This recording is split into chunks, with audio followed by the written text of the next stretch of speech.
Mögöttem éppen zajlik a tűzvédelmi eszközök karbantartását elektronikusan végző képzése.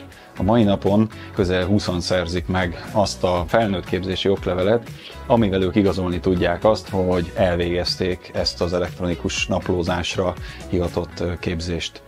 Azért ajánljuk ezt a képzésünket, mert olyan elméleti és gyakorlati információkat adunk át, amelyek azoknak is hasznosak lehetnek, akik már hosszú évek óta használják az elektronikus naplózást, de azoknak is bátran ajánljuk, akik még soha nem kerültek kapcsolatba ezzel, hiszen el lehet kezdeni ez alapján egy kicsit bátrabban ismerkedni a digitalizáció ezen formájával.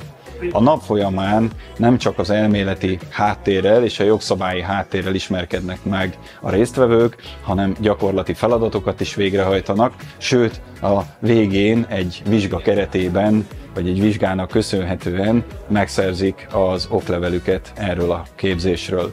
Szeretettel várunk tehát akkor is, hogyha már nagyon régóta használod a Fireget, mert hasznos, gyakorlati és praktikus tudást szerezhetsz, és akkor is szeretettel várunk, hogyha szeretnél egyáltalán megismerkedni ezzel a korszerű elektronikus naplózási formával. Várunk szeretettel!